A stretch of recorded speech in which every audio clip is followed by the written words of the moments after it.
உள்ளிட்ட அனைத்து ஊடக நண்பர்களுக்கு வணக்கம். ஐயா அவர்கள் பாட்டாளி மக்கள் கட்சியின் 23வது நிழல் நிதிநிலை அறிக்கையை வெளியிட்டிருக்கிறார்கள். அனைத்து அம்சங்களும் ஐயா அவர்கள் தெளிவாக உங்களுக்கு தெரிவித்திருக்கிறார்கள். ஐயா அவர்கள் எதற்காக பாட்டாளி மக்கள் கட்சி நிழல் நிதிநிலை அறிக்கையை வெளியிடுகிறது என்றும் அதற்கும் விளக்கம் சொல்லியிருக்கின்றார்கள். இது எங்களுடைய யோசனைகள். இந்த யோசனைகளை அரசுக்கு கொடுத்து தமிழ்நாட்டின் நலனுக்காக இதை தொடர்ந்து செய்து வருகின்றோம். இதுவரை பாட்டாளி மக்கள் கட்சி இது போன்ற 23 நிழல் நிதிநிலை அறிக்கையும் 18வது வேளாண் நிழல் நிதிநிலை அறிக்கை போன்ற பல ஆவணங்கள் தமிழகத்திற்கும் இந்தியா முன்னேற்றத்திற்கும் வெளியிட்டிருக்கிறது. இதில் கணக்கிட்டால் கிட்டத்தட்ட 100க்கும் மேற்பட்ட ஆவணங்களை நாங்கள் கடந்த 35 ஆண்டு காலம் தயார் செய்து வெளியிட்டிருக்கின்றோம். இதுபோன்று தமிழ்நாட்டில் மட்டுமல்ல, இந்தியாவில் எந்த கட்சியும் எந்த ஆவணமும் வெளியிடவில்லை. குறிப்பாக தமிழ்நாட்டில் ஆளும் கட்சி திமுகவோ அதிமுகவோ இவர்கள் எதிர்கட்சிகளாக இருக்கின்ற நேரத்திலே தமிழ்நாட்டின் வளர்ச்சிக்காக ஒரே ஒரு ஆவணங்களும் வெளியிடவில்லை. மாற்றாக மற்ற கட்சிகளும் எந்த ஆவணமும் வெளியிடவில்லை. ஒரு சில கட்சிகள் ஊழல் குற்றச்சாட்டு ஆவணங்களை வெளியிட்டிருக்கிறார்கள் தவிர வளர்ச்சி ஆவணங்கள் எதுவுமே எந்த கட்சியும் வெளியிடவில்லை. தொடர்ந்து நாங்கள் வெளியிட்டு வருகின்றோம். ஐயா அவர்கள் இந்த நிதிநிலை அறிக்கை சொன்னது போன்று தமிழ்நாட்டின் வருவாய் வரவுகள் 5,43,442 கோடியாக இருக்கும். நான் திருப்பி சொல்ல போறது கிடையாது, ஜஸ்ட் ஒரு ஃபாலோ அப் தான் சொல்லிட்டு இருக்கேன். கடந்த ஆண்டை விட வருவாய் பாத்தீங்கன்னா கிட்டத்தட்ட 1,91,602 கோடி. இதுல அதிகமா கனிம வளத்தை முறைப்படுத்தினா போதும். சமீபத்தில் நீங்க பார்த்திருப்பீங்க இந்த மணல் கொள்ளை என்று, அது எத்தனை லட்சம் கோடி கணக்குன்னு இடி சொல்லிருக்காங்க. ஆனா அரசு வருவாய் எவ்வளவு தெரியுமா கொடுத்திருக்காங்க? 35 கோடின்னு கொடுத்திருக்காங்க. 40 கோடி 35 கோடியோ, ஆனா எத்தனையோ லட்சக்கணக்கான கோடி சுரண்டி இருக்கிறாங்க. இதெல்லாம் சரிப்படுத்தினாலே போதும். அதல்லாமல் வரி அல்லாத வருவாயாக 2,02,010 கோடி ஈட்டம் திட்டம் வருவதால் தான் இந்த அளவுக்கு அதிக வருவாய் சாத்தியமாகிறது. அதான் நடப்பாத மொத்தம் செலவினம் 5,68,978 கோடி ஆகும். அதாவது 5,68,978 crores மொத்தம் தமிழ்நாட்டுடைய மொத்தம் செலவு பட்ஜெட்.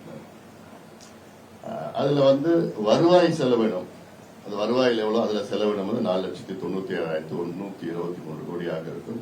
வருவாய் செலவினத்தில் கிட்டத்தட்ட 50,000 கோடி நிலுவையில் உள்ள கடனை அடைப்பதற்காக அசலாக செலுத்தப்படும். இதன்படி அடுத்த 10 ஆண்டுகளில், ஏன்னா தமிழ்நாட்டினுடைய கடன், நேரடி கடன் சமீபத்தில் எங்களுடைய பொருளாதார ஆய்வறிக்கையில வெளியிட்டிருக்கிறோம். 9,55,000 கோடி தமிழ்நாட்டின் நேரடி கடன். அது இல்லாமல் பொதுத்துறை, போக்குவரத்து துறை, மின்சாரத்துறை, அத்தத்துறை எல்லாம் சேர்த்து பார்த்தீங்கன்னா கிட்டத்தட்ட 15 லட்சம் கோடி கடன். அதனால இதுல அதிக கூடுதல் வருவாய் எங்க பட்ஜெட்ல கூடுதல் வருவாய் இது போன்ற முறைப்படுத்தினால் போதும் சொல்லிட்டு கூடுதல் வருவாய் 50,000 கோடியில கடனை அசல அடிச்சிடா போதும். ஏன்னா இப்ப வட்டி தான் அடிச்சிட்டு இருக்காங்க. தமிழ்நாடு அரசு ஆண்டிற்கு தோராயமா 1,20,000 கோடி வட்டியை கொடுத்துட்டு இருக்காங்க. அசல் இன்னும் அடைக்கல. எங்க பட்ஜெட்ல அசல் அடைக்கிறதுக்கு 50,000 கோடி 10 ஆண்டுகள்ல அசல் குறைய வட்டியும் குறையும், நமக்கு அது கடனும் குறையும். தமிழ்நாட்டில் நடப்பாண்டுல 2 லட்சம் பேருக்கு அரசு வேலை. ஏன்னா அரசு வேலை ஒரு காலத்தில் தமிழ்நாட்டில் 12 லட்சம் இருந்தது. இப்ப கிட்டத்தட்ட 6 லட்சமா குறைஞ்சிருச்சு. திமுக ஆட்சி வருவதற்கு முன்பு அவங்க வாக்குறுதி கொடுத்தாங்க, நாங்க ஆட்சிக்கு வந்தவுடன் 10 லட்சம் பேர் அரசு வேலைக்கு உருவாக்குவோம் என்று சொன்னார்கள். ஆனா உண்மையிலே அவ்வளவு நடக்கல. இது வரைக்கும் 4 ஆண்டு காலம் திமுக அரசு ஆட்சிக்கு வந்தவுடன் 37,000 பேருக்கு தான் அரசு வேலையை வழங்கியிருக்கிறார்கள். அதுல 32,000 பேருக்கு கூடுதலாக வழங்கியிருக்கு. அது நிரந்தரம் கிடையாது, டெம்பரரி. நிரந்தரமா 37,000 பேருக்கு தான் வேலையை வாங்கி கொடுத்திருக்கிறாங்க. ஆனா சொல்றது 10 லட்சம் பேரு. ஆனா எங்க பட்ஜெட்ல அடுத்த ஆண்டு ஓராண்டிலே 2 லட்சம் பேருக்கு வேலை, அரசு வேலை, தமிழ்நாட்டு அரசு வேலையை 1,20,000 அதாவது 1,20,00,000 பேர் வந்து காத்திருக்கிறாங்க வேலைக்காக. அதுல கடந்த 4 ஆண்டுகளில் 70,000 பேருக்கு மட்டும் தான் அரசு வேலை கொடுத்திருக்கு தமிழ்நாட்டில். அதுல நான் சொல்லியிருக்கேன் 37,000 பேர், நிரந்தர வேலை 33,000 பேர். தமிழ்நாட்டில் வந்து அரசு துறைகளில் 6.5 லட்சம் காலி பணியிடங்கள் இருப்பது கண்டறியப்பட்டுள்ளது. 6 லட்சம் காலி பணியிடங்கள் இருக்கிறது. அதுல 2 லட்சம் பேருக்கு நாங்க வேலை கொடுக்க போறோம். அது இல்லாமல் நாங்க சமீபத்தில் வேளாண் பட்ஜெட் அறிவிச்சப்போ அதுல வந்து காவிரி பல்பொருள் அங்காடிகள்னு அறிவிச்சிருக்கோம். அது நீங்க இங்க பாத்தீங்களான்னு தெரியல, சென்னையில நாங்க வெளியிட்டப்போ அதுல சொல்லியிருக்கிறோம். அதுல வந்து கிட்டத்தட்ட ஆண்டிற்கு வந்து 30,000 பேர், ஆண்டிற்கு வந்து 1 லட்சம் பேருக்கு அதுல வேலை வாய்ப்பு. அதே போன்று வேளாண் விளைபொருள் கொள்முதல் வாரியத்துக்கு 12,000 பேர் வேலை வாய்ப்பு. தமிழ்நாடு அரசு பணியாளர் தேர்வாணையம் மூலமாக கிராம நிர்வாக அலுவலருக்கு அது வந்து கிட்டத்தட்ட 35,000 பேருக்கு வேலை வாய்ப்பு. அதே போன்று 2ஆம் தொகுதி பணிகளுக்கு 10,000 பேர் புதிதாக தேர்வு செய்யப்படுவார்கள். அப்புறம் அரசு பள்ளிகளில் முதல் கட்டமாக 40,000 ஆசிரியர்கள். ஏன்னா இதுதான் ரொம்ப மோசடி. இது கடந்த ஆட்சியும் சரி இந்த ஆட்சியும் சரி ஆசிரியர்களுக்கு ரொம்ப ரொம்ப மோசடி. அது பகுதி நேர ஆசிரியர்கள், அவங்க எல்லாமே PhD வாங்கினாலும் 10,000 ரூபாய், 12,000 ரூபாய், 15,000 ரூபாய் ஊதியம் கொடுத்துட்டு ரொம்ப சுரண்டிட்டு 40,000 ஆசிரியர்கள் நியமிக்கப்படுவார்கள். காவல்துறை, அப்புறம் வந்து வனத்துறை உள்ளிட்ட சீருடை பணிகளுக்கு 20,000 பேர். போக்குவரத்து துறையில வந்து காலியிடங்கள் நிரப்புவதற்கு 10,000 பேர். ஏன்னா போக்குவரத்து துறையில எதுவுமே எல்லாமே தனியார் மயம் ஆக்கிக்கிட்டு டெம்பரரி ஆக்கிட்டு இருக்காங்க, தற்காலிகமாக்கிட்டு இருக்காங்க. மின்சார வாரியத்தில் 40,000க்கு மேற்பட்ட தொழில்நுட்ப பணியிடங்கள் காலியாக உள்ள நிலையில் முதல் கட்டமாக 16,000 பணியிடங்கள் நிரப்பப்படும். எவ்வளவு அதிகமாக காலியா இருக்கு. அப்புறம் மருத்துவத்துறையில் அரசு மருத்துவமனைகள் மற்றும் ஆரம்ப சுகாதார நிலையங்கள் 4,000 மருத்துவர்கள், 3,000 மருத்துவத்துறை பணியாளர்கள் என மொத்தம் 7,000 பேர் நியமிக்கப்படுவார்கள். ஆக அடுத்த 4 ஆண்டுகளில் 7,500 லட்சம் பேருக்கு அரசு வேலை. 4 ஆண்டுகளில் எங்களை பொறுத்த வரைக்கும் 7,500 லட்சம் பேருக்கு அரசு வேலை கொடுக்கிற திட்டம் இருக்குல்ல. அதே போன்று தமிழ்நாட்டில் உள்ள தனியார் தொழில் நிறுவனங்களில் 80 விழுக்காடு வந்து தமிழ்நாட்டை சார்ந்தவர்களுக்கு வேலை வாய்ப்பு வகுப்போம் என்று சட்டம் நிறைவேற்றப்படும். திமுக ஆட்சிக்கு வந்து 4 ஆண்டுகள்ல ஏமாத்திட்டாங்க. இது ஒரு முக்கியமான தேர்தல் அறிக்கையா சொன்னாங்க. நாங்கள் ஆட்சிக்கு வந்த உடனே அரசு தனியார் துறைகளில் தமிழ்நாட்டில் தமிழர்களுக்கு வேலை முன்னுரிமை சொன்னாங்க. அது நாங்கள் சொல்லி கிட்டத்தட்ட அதுல 40,000 வருமானம், அதாவது 40,000 வருமானம் பெறுகின்ற பணியில 80 விழுக்காடு தமிழர்களுக்கு வேலை வழங்கப்படும். அப்புறம் வந்து 5 ஆண்டுகளில் 1 கோடி வேலை வாய்ப்புகள். இதுதான் ஐயா சொல்லியிருக்கிறார். 5 ஆண்டுகளில் 1 கோடி பேர் தமிழ்நாட்டில் வேலை வாய்ப்புகள். அதுல 50 லட்சம் வேலை வாய்ப்புகள் வந்து கடந்த வாரம் வேளாண் நிலைநிலை அறிக்கையில் உங்களுக்கு தெரிவிக்கும் எப்படி 50 லட்சம் பேருக்கு வேலை வாய்ப்பு உருவாக்குவது என்று அதை நாங்க சொல்லியிருக்கிறோம். நாங்க அதுக்கப்புறம் வந்து வேளாண் மட்டும் இல்ல, தோட்டக்கலை எல்லாம் சேர்த்தான். அப்புறம் வந்து அரசு நிர்வாகத்தில் வந்து செயற்கை நுண்ணறிவு திறன், ஆர்டிபிஷியல் இன்டெலிஜென்ஸ் எல்லாம் இப்ப பள்ளிக்கூடத்திலயும் சரி, ஆபீஸ்லயும் சரி, அலுவலகத்திலயும் சரி அவங்களுக்கு எல்லாத்துக்கும் பயிற்சி கொடுத்து அதை கொண்டு வர திட்டமிட்டிருக்கின்றோம். சாதிவாரி கணக்கெடுப்பு நடத்த கிட்டத்தட்ட 400 கோடி. இந்த சாதிவாரி கணக்கெடுப்பு ஜூலை 25ஆம் தேதி தொடங்கப்படும். தமிழ்நாட்டில் டிசம்பர் மாதம் முடிக்கப்பட்டு அதுக்கு அடிப்படையில் தமிழ்நாட்டில் உள்ள வன்னியர் உள்ளிட்ட அனைத்து சமுதாயங்களுக்கும் இடஒதுக்கீடு தனித்தனியாக வழங்கப்படும். இதுதான் முக்கியமான ஒரு செய்தி. காரணம், தமிழக அரசு இன்னைக்கு எங்களுக்கு அதிகாரம் இல்லைன்னு போய் சொல்லிட்டு இருக்கிறாங்க. சட்டமன்றத்துக்கு உள்ளேயும் வெளியிலயும் முதலமைச்சர் சொல்லிட்டு இருக்கிறாரு. தெலுங்கானால நடத்தி முடிச்சுட்டாங்க. தெலுங்கானா நடத்திய சட்டம் 2008 இந்தியன் ஸ்டாட்டிஸ்டிக்கல் ஆக்ட் படி சட்டம் முடிச்சு அங்க தெலுங்கானால 63 விழுக்காடு இடஒதுக்கீடு உயர்த்திருக்கிறாங்க. அது உயர்த்தியது மட்டுமல்ல, அங்க வந்து பின்தங்கிய சமுதாயங்களுக்கு நலத்திட்டங்கள், சோசியல் வெல்ஃபேர் ஸ்கீம்ஸ் தனித்தனியா கூட்டிட்டு மிக சிறப்பாக அங்க தெலுங்கானால செயல்பட்டு இருக்காங்க. இதே போன்ற பீகார்லயும் நடத்தி முடிச்சு இதே சட்டத்தின் கீழ் முடிச்சிருக்கிறாங்க. இதே சட்டத்தின் கீழ் தமிழ்நாட்டில் ஜூலை 25ஆம் தேதி இந்தியன் ஸ்டாட்டிஸ்டிக்கல் ஆக்ட் 2008 படி ஜாதிவாரி கணக்கெடுப்பு நடத்தப்படும். 400 கோடி பட்ஜெட்டில் நடத்தப்படும். அடுத்தது உள்ளாட்சி அமைப்புகளுக்கு பிற்படுத்தப்பட்ட வகுப்பினருக்கு 50% இடஒதுக்கீடு. சில மாநிலங்கள் மகாராஷ்டிரா, ஆந்திரா போன்ற மாநிலங்கள்லாம் இருக்கு. அதுல தமிழ்நாட்டில் பிற்படுத்தப்பட்ட மிகவும் பிற்படுத்தப்பட்ட வகுப்பினருக்கு 60 விழுக்காடு இடஒதுக்கீடு வழங்கப்படும் சட்டம் கொண்டு வரப்படும். ஏன்னா இப்போ அந்த ஸ்டாட்டிஸ்டிக்ஸ் படி பாத்தீங்கன்னா வெறும் 17.25 விழுக்காடு மட்டும் இருக்குதுன்னு ஒரு ஸ்டாட்டிஸ்டிக்ஸ் இருக்கு. அப்புறம் ஐயா சொன்ன ஜனவரி 25 உலக தமிழ் மொழி நாளாக கடைபிடிக்கப்படும். அதான் அன்னைக்கு தான் உயிர் தியாகம் செய்தவர்கள் மொழி போருக்காக. அதுக்கப்புறம் தமிழ்நாட்டில் மாநில பாடத்திட்டத்தில் பள்ளிகளில் 10ஆம் வகுப்பு வரை தமிழ் கட்டாய பயிற்று மொழியாக, அதாவது பயிற்று மொழி வேற, ஒரு பாடத்திட்டம் வேற, ஒரு சப்ஜெக்ட் வேற, அதுல பயிற்று மொழியாக ஆக்கப்படும். அதுக்கப்புறம் ஒரு கட்டாய பாடமாகவும் முதல் கட்டமாக ஆக்கப்படும். இதெல்லாம் கிட்டத்தட்ட 20-25 ஆண்டுகள் கோரிக்கை, அதுக்கு மேல கோரிக்கை.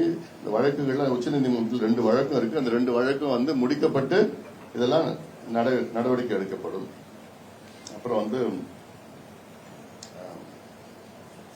ஏப்ரல் 1ஆம் தேதி முதல் பழைய ஓய்வூதிய திட்டம், அரசு ஊழியர்களுக்கும் ஆசிரியர்களுக்கும் பழைய ஓய்வூதிய திட்டம். ஏன்னா இது திமுக அரசு ஆட்சிக்கு வருவதற்கு முன்பு மிக முக்கியமான ஒரு தேர்தல் அறிக்கையாக, வாக்குறுதியாக கொடுத்தார்கள். ஆனா இன்னைக்கு வரைக்கும் அது ஏமாற்று வேலை. இதுக்கு முன்பு 3 குழு, ஸ்ரீதர் அவர்கள் தலைமையில், ஓய்வு பெற்ற ஐஏஎஸ் ஸ்ரீதர் அவர்கள் தலைமையில் ஒரு குழு, அதுக்கப்புறம் சாந்தா ஷீலா நாயர் அவங்க தலைமையில் ஒரு குழு, இப்போ ககன் சிங் தீப் பேடி இவர் தலைமையில் ஒரு குழு. என்ன பண்ணீங்க இந்த குழுக்கள்லாம் புரியல எனக்கு. 3 குழுக்களை வைத்து இது 3 குழுக்கள் கடந்த 8 ஆண்டுகளில் எதுக்குன்னு அரசு ஊழியர்களுக்கும் ஆசிரியர்களுக்கும் நாங்க பழைய ஓய்வூதியத்தை பரிந்துரை செய்வதற்காக. இப்போ அது ஒரு ஏமாற்று வேலை. 9 மாதம் கால அவகாசம் கொடுத்திருக்கிறாங்க. ஒன்னும் நடக்க போறது கிடையாது. ஆனால் நாங்க ஏப்ரல்ல இருந்து நமக்கு பழைய ஓய்வூதிய திட்டம் வழங்கப்படும். அப்புறம்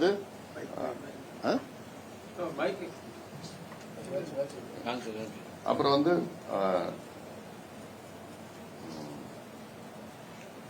அரசு போக்குவரத்து கழக ஓய்வூதியர்களுக்கு முழு அகவிலைப்படி உயர்வு, அதாவது இதை வழங்க வேண்டியது கிட்டத்தட்ட 246% அகவிலைப்படி உயர்வு ஏப்ரல் மாதம் முதல் வழங்கப்படும். இதற்காக 2000 கோடி நிதி ஒதுக்கீடு செய்யப்படும். அதுல அப்புறம் புதிய மருத்துவ காப்பீடும் பயிர் காப்பீடும். இதற்கு கடந்த வாரம் விவசாய பட்ஜெட்ல புதிய பயிர் காப்பீடுக்காக அரசே ஒரு பயிர் காப்பீடு நிறுவனம் தமிழக அரசு நடத்தும் என்று, அதே போன்ற மருத்துவ காப்பீடுக்கும் பாத்தீங்கன்னா ஒரு புதிய நிறுவனம், மருத்துவ காப்பீடுக்காக புதிய நிறுவனம் அரசு, தமிழக அரசு தொடங்கி 2மே தமிழக அரசே இது செயல்படுத்தப்படும். அப்புறம் ஐயா சொன்னது போல மே 1 தேதியிலிருந்து மது விலக்கு, தமிழ்நாட்டில் பூரண மது விலக்கு நடைமுறைப்படுத்தப்படும். தமிழ்நாட்டில் அனைத்து மது பீர் ஆலைகள் மூடப்படும். இதுதான் முக்கியமானது. இதுல கஞ்சா உள்ளிட்ட போதைப் பொருட்கள் விற்பனை குறித்து தகவல் தந்தால் 10,000 ரூபாய் பரிசு. 10,000 ரூபாய்க்கு நிச்சயமா எல்லாரையும் காட்டி கொடுத்துருவாங்க. அதனால இது ஒரு கஞ்சா ஒழிக்கிறது ஒரு பெரிய வேலையே கிடையாது. இதுல எங்கேயாவது ஒரு 10,000 இங்க விற்கிறான் அங்க விற்கிறான்னு சொன்னாலே போதும். போன் பண்ணா 10,000 ரூபாய் கிடைக்குதுன்னா சொல்லி கொடுத்துருவாங்க எல்லாம். அதனால இதெல்லாம் சாதாரணமா நினைச்சாங்கன்னா சாதாரணமா ஒழிக்கலாம் இல்ல. அதனால இதெல்லாம் போதைப் பொருள் விற்பனையை தடுக்க தவறும் அதிகாரிகள், குறிப்பாக காவல்துறை அதிகாரிகள் பணி நீக்கப்படுவார்கள். அப்புறம் ஐயா சொன்னது கல்வி மருத்துவத்துறைக்கு 2.5 லட்சம் கோடி. இது பெரிய ஒரு பட்ஜெட் அலோகேஷன். ஐயா சொன்னது கோத்தாரி கமிஷன் ரிப்போர்ட் 6%, அதுக்கப்புறம் மருத்துவத்துக்கு 3%, 9% பட்ஜெட்ல கொடுக்கணும்னு இருக்குது. பட் ஆனா இவ்வளோ செய்ய முடியாது. ஏன்னா கிட்டத்தட்ட ஒரு 40-45 விழுக்காடு 2 துறைக்கு மட்டும் பண்ண முடியாத சூழல்ல இருக்கிறாங்க. தமிழகத்தில் மும்மொழி கொள்கை நடைமுறைப்படுத்தப்படாது, இருமொழி கொள்கை தொடரும். மாநில கல்விக் கொள்கை 2025 ஏப்ரல் மாதம் வெளியிடப்படும். அரசு பள்ளிகளுக்கு மேம்படுத்த 36,000 கோடி நிதி ஒதுக்கீடு செய்யப்படும். பள்ளி கல்வி வளர்ச்சிக்கு தனி நிதியம் ஏற்படுத்தப்படும். அப்புறம் ஒரு தொகுதிக்கு, ஒரு எம்எல்ஏ தொகுதிக்கு ஒரு அரசு கலை கல்லூரி. இன்னைக்கு கிட்டத்தட்ட ஒரு 164 கலை கல்லூரியில் இருக்கிறது.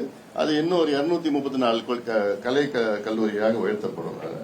அப்புறம் 6 புதிய மருத்துவ கல்லூரிகள் தொடங்கப்படும். ஏன்னா இந்த 4 ஆண்டுகள் பாத்தீங்கன்னா ஒரே ஒரு மருத்துவ கல்லூரி கூட திமுக தொடங்கல. ரொம்ப மோசமானது இது. அதுல 6 கல்லூரிகள் தொடங்கப்படும்.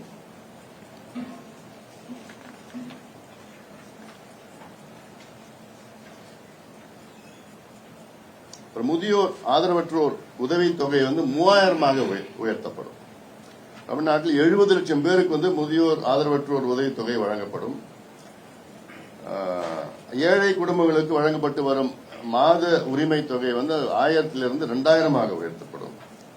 அப்புறம் வந்து இது வந்து நான் தொடக்கத்தில் சொல்லியிருக்கிறேன். இதுக்கு நிதி எங்க இருந்துன்னா 2 லட்சம் கோடி, கிட்டத்தட்ட 2 லட்சம் கோடி வரி இல்லாத வருவாய் ஈட்ட திட்டம். அந்த வரி இல்லாத வருவாய்னா இந்த கனிம வளம் அதெல்லாம் சேர்ந்து அதுல கிரானைட்டு, தாது மணல், கனிம வளம், இந்த மணல் இதெல்லாம் சேர்ந்து முறைப்படுத்தினா போதும்.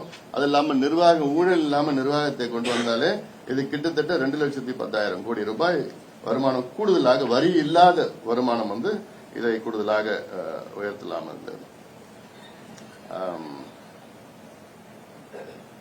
அதிக இனிப்பு கொழுப்பு பொருட்களுக்கு 30 விழுக்காடு கூடுதல் வரி. இந்த பீட்சா, பர்கர் இதெல்லாம் வந்து ஃபாஸ்ட் ஃபுட்லாம் இருக்குல்ல, கேலரி ஹை கேலரி ஃபுட்ஸ், இதெல்லாம் வந்து 30% கூடுதல் வரி, கொழுப்பு வரின்னு சொல்லி கூடுதல் வரி. அப்புறம் மைனஸ் சாஸ்க்கு 25%. அப்புறம் வந்து வேலையில்லா இளைஞர்களுக்கு வந்து 5000 ரூபாய் உதவித்தொகை, அந்த டோல் மாதிரி சொல்லுவாங்க. அதுல ஒரு தகுதி இருக்கு. 10ஆம் வகுப்பு தோல்வி அடைந்தால் 1000 ரூபாய். அதாவது 5 ஆண்டுகள் படித்து விட்டு 5 ஆண்டுகளுக்கு பிறகும் வேலை இல்லைன்னா இவங்களுக்கு கொடுக்கறது. 10வது வரைக்கும் படிச்சா 1000 ரூபாய். அது இல்லாம பட்டமேற்பு படித்தவர்கள் வந்து 5000 ரூபாய். அது போன்ற இடையில 2000, 3000, 4000 ரூபாய் இருக்கும். அப்புறம் வந்து டிஎன்பிஎஸ்சி நிலையான தேர்வு அட்டவணை. ஏன்னா இப்ப டிஎன்பிஎஸ்சி எப்ப பண்றாங்க, என்ன பண்றாங்க, அது தேர்வு முடிச்சு கிட்டத்தட்ட 1.5 வருஷம் ரிசல்ட் வராம இருக்குது. இந்த பிள்ளைகளுக்கு என்ன பண்ண போறோம், எதிர்காலம் புரியாம இருக்கிறாங்க. இது வந்து ஏதோ ஆயிரக்கணக்கில் லட்சக்கணக்கான மாணவ மாணவிகளோ வேலையை தேடி இருக்கின்ற இளைஞர்கள் வந்து அவங்க வாழ்க்கை நிலை இல்லாத ஒரு சூழல் இருக்கிறாங்க. அப்புறம் பிற்படுத்தப்பட்ட சமுதாயங்களுக்கு தனி கார்பரேஷன் ஐயா சொல்லியிருக்கிறார். அது வந்து ஆந்திராவில் சிறப்பாக வெற்றிகரமாக கடைபிடிச்சிருக்கிறாங்க. அதுக்கு வந்து அந்த கார்பரேஷன் மூலமாக அடுத்த 5 ஆண்டுகளில் 3 லட்சம் கோடி ரூபாய் சம்பந்தமா நலத்திட்ட உதவிகள் வழங்கப்படும். அப்புறம் வந்து தொழில் முதலீடுகள் வெள்ளை அறிக்கை. ஏன்னா இப்ப தமிழ்நாட்டில் சொன்னாங்க, தமிழ்நாடு அரசு 10 லட்சம் கோடி ரூபாய்க்கு வந்து முதலீட்டாளர்கள் மாநாடு நடத்தணும். அதுல 10 லட்சம் கோடி ரூபாய்க்கு புரிந்துணர்வு ஒப்பந்தங்கள், மெமரண்டம் ஆஃப் அண்டர்ஸ்டாண்டிங், MOU வழங்கப்பட்டதுன்னு. அதுல எவ்வளவு முதலீடு வந்திருக்குது, எத்தனை பேருக்கு வேலை வாய்ப்பு வந்திருக்கு, வெள்ளறிக்கை கேட்டா கொடுக்கல. சோ அந்த வெள்ளறிக்கை எங்களுடைய நிதிநிலை அறிக்கையில இந்த வெள்ளறிக்கை வந்து எவ்வளவு வந்திருக்கு நாங்க இதுல கொண்டு வருவோம். அதுக்கப்புறம் தமிழ்நாட்டில் வந்து 5 இடங்களில் ஒருங்கிணைந்த தொழில் மண்டலங்கள் ஏற்படுத்தப்படும். அதுக்கப்புறம் தமிழ்நாடு சட்டசபை ஆண்டிற்கு 100 நாட்கள் 3 முறை கூடி குறைந்தது 100 நாட்கள் வந்து அதுல வந்து பிரச்சனைகளை குறித்து ஆக்கப்பூர்வமான விவாதம் நடத்தப்பட்டு அது வந்து லைவ் டெலிகாஸ்ட், நேரலையில் அது எல்லாத்துக்கும் வெளியில 8 லட்சமாக காட்டப்படும். அப்புறம் வந்து பேருந்து கட்டணம் உயர்த்தப்படாது. தேவையான எண்ணிக்கையில் புதிய பேருந்துகள் வாங்கப்படும். போக்குவரத்து கழக லாபத்தில் இயக்க நடவடிக்கை கட்டணம் உயர்த்தப்படாது. சென்னையில் அனைத்து பேருந்துகளிலும் இலவசமாக பயணிக்கலாம். சென்னையில தொடக்கத்துல சென்னையில, அதுக்கு பிறகு வந்து அது எப்படின்னு பார்த்துட்டு மற்ற மாநகராட்சியில வந்து கிட்டத்தட்ட 22 மாநகராட்சி இருக்குது, அதில் பண்ணிக்கலாம்ல. அப்புறம் வந்து சென்னையில வந்து பேருந்துகள் எண்ணிக்கை வந்து 6000 உயர்த்தப்படும். அப்புறம் வந்து காவல் ஆணையத்தின் பரிந்துரைகள் செயல்படுத்தப்படும். 5ஆம் காவல் ஆணையத்தின் பரிந்துரைகள் பெறப்பட்டுள்ள நிலையில் அவை ஆய்வு செய்து நிறைவேற்றப்படும். காவலர்கள் ஊதிய உயர்வு 8 ஆண்டுகளுக்கு ஒரு பதவி உயர்வு வழங்கப்படும். கோயம்பேடு பேருந்து நிலையம் இப்ப இருக்கிற நிலையம் வந்து அது பூங்காவாக மாற்றப்படும் முழுமையாக. அதாவது கிரீன் பார்க் சொல்றது, பசுமை பூங்கா 66.4 ஏக்கர். இதுல வந்து இந்த மால்லாம் வராது. அப்புறம் கீழம்பாக்கத்திற்கு மெட்ரோ ரயில். ஏன்னா இப்போ அது ஒரு திட்டம், ஒரு பேருந்து நிலையம் உருவாக்குனா அதுக்கு இணைப்பு எல்லாம் வரணும், மக்கள் வந்துட்டு போறதுக்கு இணைப்பு இருக்கணும். இணைப்பு இல்லாம இவங்க ஏதோ ஒண்ணு ஒரு பேருந்து நிலையத்தை தொடங்கிட்டாங்க, இவ்வளவுதான். மக்கள் எவ்வளவு அவதிப்பட்டு இருக்காங்க அதுல இருக்குது. அதனால இதுல கிளம்பாக்கத்துக்கு மெட்ரோ ரயில் அதை கொடுப்பாங்க. அப்புறம் வலிமையான லோக் ஆயுக்தா, அப்புறம் பொது சேவை உரிமை சட்டம் அதெல்லாம் இந்த நிச்சயமா கொண்டு வரப்படும். மேகதான அணை நிச்சயமாக வராது. அதுக்கப்புறம் வேளாண்மை துறைக்கு 66,000 கோடி, பாசன திட்டத்துக்கு 20,000 கோடி. அதெல்லாம் உங்களுக்கு கடந்த வாரமே சொல்லியிருக்கிறோம் நம்ம அதுல எப்படி பண்ணிருக்கிறோம் சொல்லிட்டு. அப்புறம் வந்து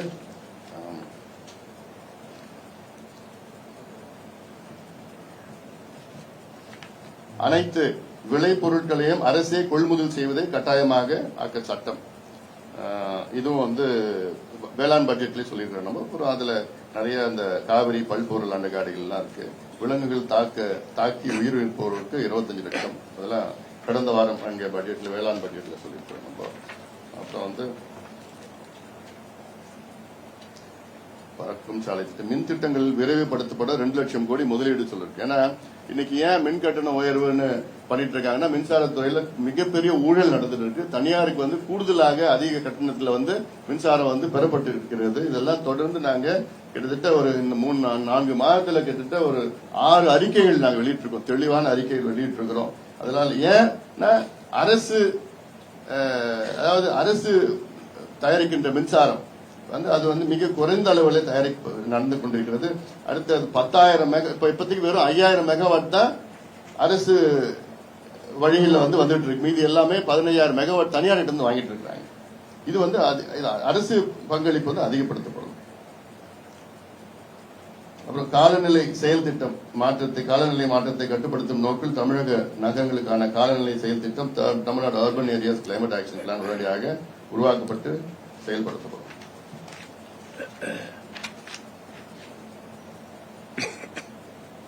அப்புறம் வந்து தமிழகத்தில் 26,883 சதுப்பு நிலங்களின் எல்லைகளுக்கு உடனடியாக வரையறை செய்யப்பட்டு சதுப்பு நிலங்கள் பாதுகாப்பு மற்றும் வேளாண்மை விதிகள் 2017 மற்றும் அதன் வழிகாட்டு நீதிகள் 2020 ஆகியவற்றின் கீழ் போர்க்கால அடிப்படையில் அறிவிக்கப்படும். ஏன்னா இது சம்பந்தமா உலக சதுப்பு நில நாள் அன்னைக்கே நாங்க வந்து ஒரு பிரச்சாரத்தை மேற்கொண்டிருக்கிறோம். தமிழ்நாடு சதுப்பு நிலம்னா நம்மளோட ஏரி, குளங்கள், குட்டைகள், கண்மாய்கள் தான். தமிழ்நாட்டில் 42,900 ஏரி, குளங்கள், கண்மாய்கள் இருக்கிறது. அதில் கிட்டத்தட்ட 26,800 ஏரி, குளங்கள், கண்மாய்கள் வந்து 5 ஏக்கருக்கு மேல் இருக்கிறது. இது அத்தனையும் வரையறை செய்து அது பாதுகாப்பு சட்டத்தின் கீழ் கொண்டு வந்தால் அதுக்கப்புறம் 1 ஏக்கர் கூட யாரும் ஆக்கிரமிப்பு செய்ய முடியாது. இதை செய்ய தவறி கொண்டிருக்கின்ற தமிழக அரசு கேட்டா நாங்க 100 ஏரிகளை வந்து வரையறை செய்து வச்சிருக்கிறோம், ஆனா இன்னும் நோட்டிஃபை பண்ணல. ஏன் நோட்டிஃபை பண்ணல? இந்த மார்ச் மாதத்திற்குள் சுப்ரீம் கோர்ட்டுடைய ஆர்டர்னா நோட்டிஃபை பண்ணணும். எல்லாமே இந்தியாவில் உள்ள எல்லாம் தமிழ்நாடு உள்ளிட்ட பட் ஆனா செய்யற மனநிலையில இவங்க இல்ல.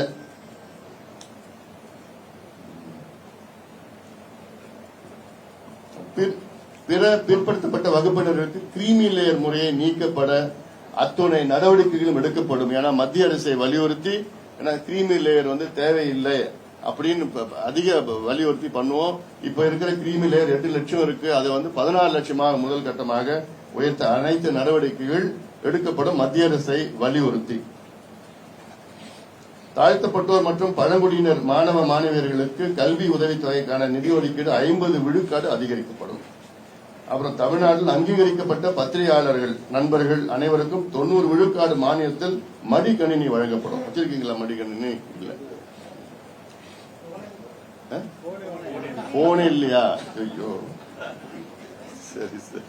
அதே போன்ற இதுல கிட்டத்தட்ட எங்களுடைய பாட்டாளி கட்சியினுடைய 2025-26 நிதிநிலை அறிக்கை, நிழல் நிதிநிலை அறிக்கையில் மொத்தம் 109 தலைப்புகளில் 359 யோசனைகள் தெரிவிக்கப்பட்டுள்ளன. இந்த நிழல் நிதிநிலை அறிக்கை தமிழக அரசுக்கும் பொதுமக்களுக்கும் பெரிதும் பயனுள்ளதாக இருக்கும். இது எல்லாத்துக்கும் அமைச்சர்கள், அதிகாரிகள், நீதித்துறை, கல்வித்துறை, பேராசிரியர்கள் அப்படி அத்தனை பேருக்கும் நாங்க தொடர்ந்து இது கொடுக்க திட்டமிட்டு இருக்கிறோம். இந்த வேளாண் நிதிநிலை அறிக்கை கொடுத்துட்டு தான் இருக்கிறோம், எல்லாத்தையும் கொடுத்துட்டு தான் இருக்கிறோம். அது ஏன்னா இது வந்து இது மக்களுக்கும் ஒரு விழிப்புணர்வு, அரசுக்கும் இது மிகப்பெரிய ஒரு உதவியாக இருக்கும் என்ற நோக்கத்திலே தான் தொடர்ந்து இது போன்ற நிழல் நிதிநிலை அறிக்கை வெளியிட்டு கொண்டிருக்கின்றோம். நன்றி.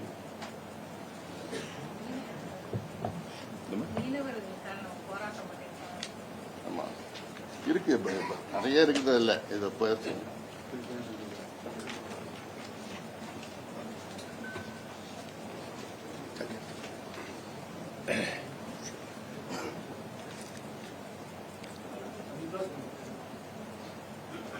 நிச்சயமா உங்களுக்கு டவுட்டே இருக்காதுன்னு நினைக்கிறேன். எல்லாமே தெளிவா சொல்லியாச்சு.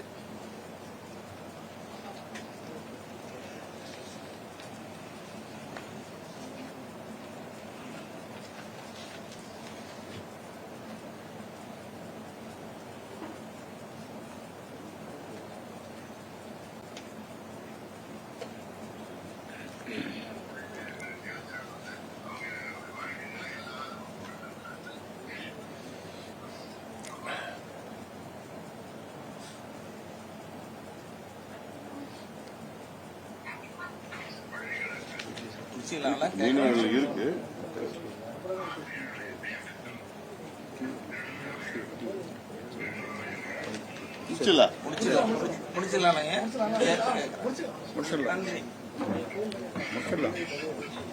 பத்திரிகை தொலைக்காட்சி அனுப்புவது நன்றி. இந்த செய்தி கொஞ்சம் முக்கியத்துவம் கொடுக்க வெளியிட்டான்.